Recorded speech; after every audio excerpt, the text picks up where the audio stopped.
मित्रांनो, इंटरनेटवर धुमाकूळ घालत असलेली कॉकरोच जनता पार्टी यांचं आता ट्विटरवरील अकाउंट बॅन झालेलं आहे.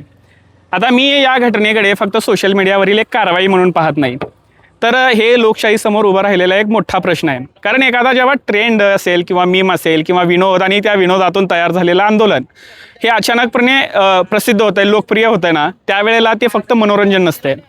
त्यामध्ये आहे ना समाजाची दडपलेली किंवा दाबली गेलेली भावना आहे. आता ही कॉकरोच जनता पार्टीनं हेच केलेलं आहे. समाजाच्या दाबलेल्या भावनांना हाक दिलेली आहे आणि ते भावना व्यक्त करण्यासाठी तुम्ही सोशल मीडियावर या.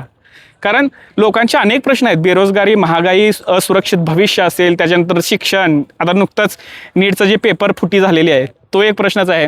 असं सामान्य माणसाच्या अनेक समस्यांकडे हे प्रशासन, ही व्यवस्था दुर्लक्ष जेव्हा करते त्यावेळेला सगळ्यांचा जो राग आहे ना तो सोशल मीडियावरच व्यक्त होते. कारण आता हक्काचं व्यासपीठ एकच उरलेलं आहे, ते म्हणजे सोशल मीडिया. आणि जर इथे सुद्धा तुम्ही त्यांचा आवाज दाबत असाल तर लोक स्वतःला किती वेळ सहन करणार. मग त्याच्यातून काहीतरी एक निर्माण होणार, त्यातून एक द्वेष निर्माण होईल, एक राग निर्माण होईल आणि त्याचाच परिणाम समोर दिसतोय तो कॉकरोच जनता पार्टीला मिळालेला सपोर्ट. पण त्यांचे सुद्धा अकाउंट बंद व्हायला लागले तर.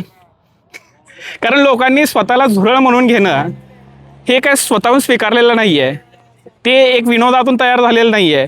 तर त्यांचे खरे प्रश्न कुणीतरी दुर्लक्ष करत आहे, जे त्यांनी सोडवले पाहिजेत.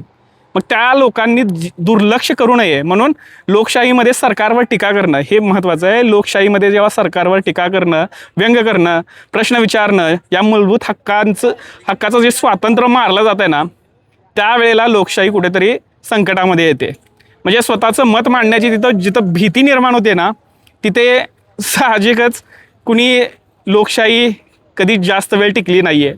आज अनेकांना असं वाटायला लागलं की बाबा सोशल मीडियावरचा जो प्रश्न आहे तो सोशल मीडियावरच राहील. पण आता तो एक मंच झालेला आहे, त्या मंचाचा वापर सर्वांनी केला पाहिजे. आणि माझ्या मते आपलं जे सरकार आहे, जी व्यवस्था आहे, सत्तेमध्ये बसलेली जी लोक आहेत ना, ते सध्या घाबरलेत.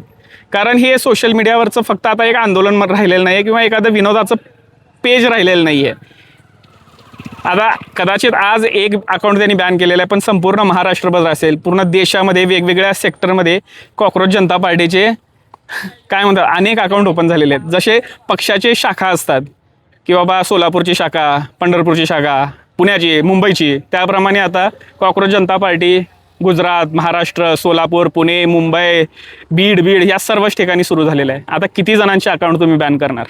माझ्या मते त्यांचं जे 1 करोड 1.5 करोड जे फॉलोअर झालेलं जे पेज आहे कॉकरोच जनता पार्टीचं ओरिजिनल, ते सुद्धा लवकरच बॅन होईल.